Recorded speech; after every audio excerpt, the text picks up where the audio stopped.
مسلمان حکمرانوں نے یہاں 800 سال متنوع سوسائٹی کو چلایا. سینکڑوں مذاہب ہیں، سینکڑوں ثقافتیں ہیں، سینکڑوں مذاہب کی سرزمین ہے، سینکڑوں زبانوں کی سرزمین ہے. اور اتنی متنوع سرزمین کو صدیاں ہو گئی، 8 صدیاں مسلسل مسلمانوں نے حکمرانی کی اور چلایا اس ہندوستان، متنوع سرزمین میں.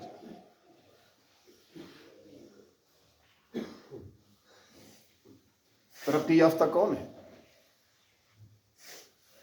جو اپنے جلوں میں اتنی متنوع سرزمین کو کامیابی سے لے کر چلے اور احتجاج کا ایک آواز بھی نہ اٹھے؟ وہ کامیاب ہے. یا جن کے بستر کہ 1857 میں انگریز کا قبضہ ہوا، 1947 میں اس کے بستر گول ہو گئے.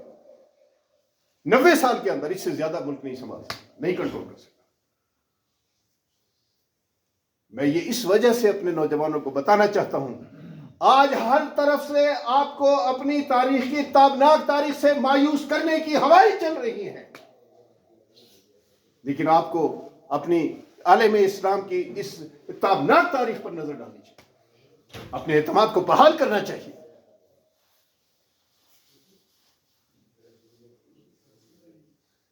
میرے قابل احترام نوجوانوں، میرے معزز سامعین، ہم سیاست لے لیں، معیشت لے لیں، بین الاقوامی تعلقات لے لیں، زندگی کی جتنے شعبے ہیں یہ تمام کے تمام لے لیں. اللہ تعالیٰ کی مہربانی سے ہمیں ہر مقام پر، ہر قدم پر کتاب اللہ سے ہی رہنمائی بالکل میسر ہے. اور ہمارے علماء ربانیین نے ہر عہد میں، یاد رکھیے، ہمارے فقہا نے یہ کتاب اللہ، علماء موجود ہیں مجلس میں، تصدیق فرمائیں گے کہ اس کو فرقان حمید بھی کہا گیا ہے. قرآن مجید فرقان حمید، یعنی ہر عہد میں جو درکار سچائی ہوگی یہ نکال کر پیش کرے گا، اس میں موجود ہے. ہر عہد میں حق اور باطل کو یہ الگ کرنے کا اہتمام اس میں موجود ہے. اس کا نام فرقان ہے. ہمارے فقہا، ہمارے مجتہدین یہ فریضہ سر انجام دیں گے.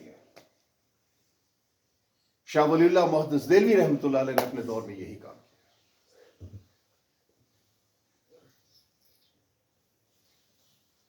میں آخری بات عرض کر کے ختم کرتا ہوں، رات کافی ہو گئی ہے، مجھے اندازہ ہے آپ لوگ کافی تھکے ہوئے بھی ہیں، ورنہ باتیں تو ابھی بھی بہت ہیں.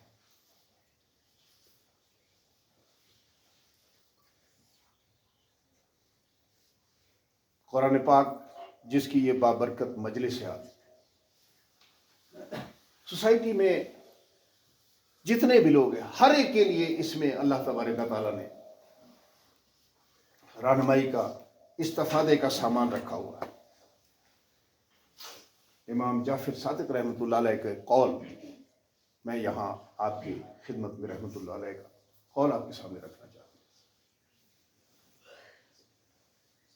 امام صاحب فرماتے ہیں، القرآن و اربعۃ اقسام، قرآن 4 طرح سے ہے. الاشارۃ، العبارۃ والاشارۃ واللطائف والحقائق. یہ کتاب اللہ، یہ قرآن پاک، یہ 4 طرح سے، اس کی 4 جہتیں ہیں.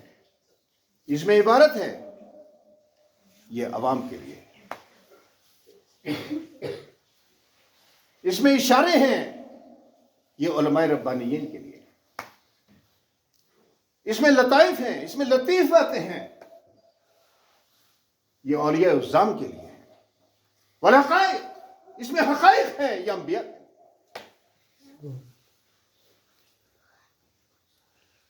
سوسائٹی کا کوئی فرد ایسا نہیں ہے جو استفادے سے محروم ہے. اپنی اپنی استطاعت کے مطابق سب لوگ اس سے استفادہ کریں. ایسی کتاب ہے. اللہ تبارک و تعالی ہمیں اس کی قدر کرنے کی توفیق عطا فرمائے. ہمیں سے اس کو اپنی زندگیوں میں لانے کی توفیق عطا فرمائے۔ واخر